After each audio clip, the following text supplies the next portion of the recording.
My name is Salome Atim, the Executive Director of Engendering Gender International Uganda, which is an organization that empowers those who are disempowered. I mean, we have women, we have girls, we have persons with disability and others who are not enjoying human rights accorded to others because of their different situations. For example, refugees are in a country that is not their own, and therefore they cannot access the jobs that they've qualified for because jobs are scarce here as well. But some of them have language barrier. They studied in French, in other languages, and they cannot be able to manage within the system or compete. Well, we have women who are survivors of sexual and gender-based violence because of their previous and current vulnerabilities, and therefore are struggling in life. So ours is to empower and make sure that those kind of categories live a more fulfilling and meaningful life. The desire to make sure that we all enjoy our human rights, no one is treated in any degrading manner, but allowed and accorded what all other human beings are accorded. My leadership style is programmatic because I believe that leadership is not a one-person thing. As a leader, you are a vision bearer, but there should be others who believe in your vision.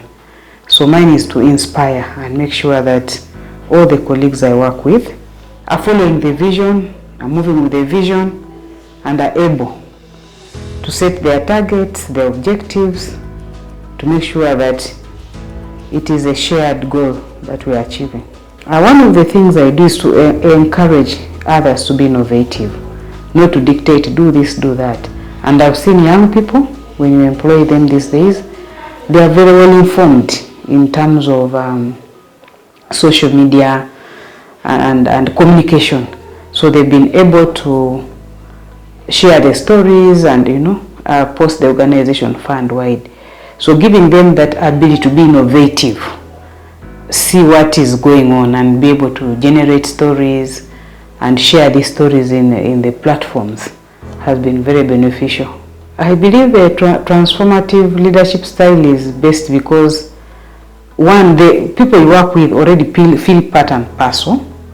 So they are not working outside the expected because there's a shared vision, there's a shared goal, there are shared objectives. So I believe that has helped all the people who are working in this organization to collaborate with each other, one, to meet that specific objective, but also set goals for themselves, which they know are not outside the realm of what is it that we do. In that way, there is a sense of commitment by individuals, desire to achieve, because you feel you belong to a family and you're working in a family.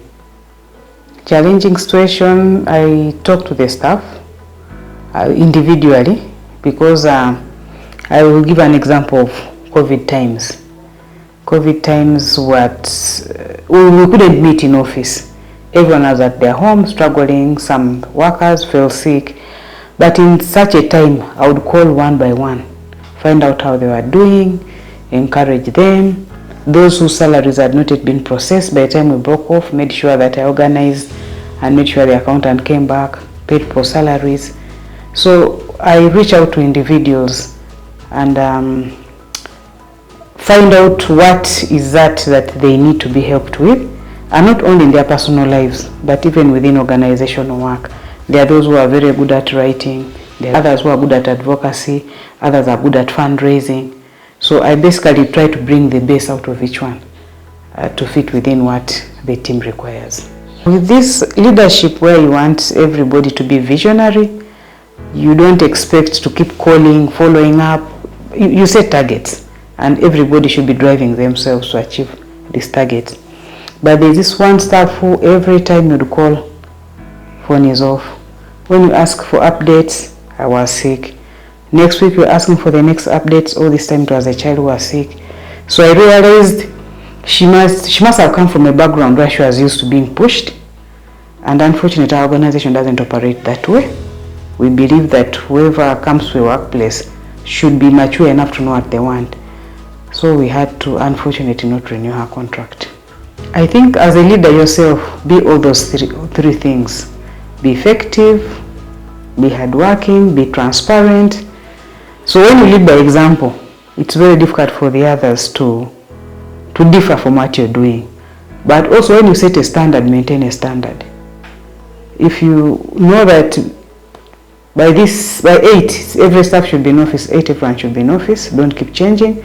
If you know every end of month there should be a report, it should be a report and should follow a certain format.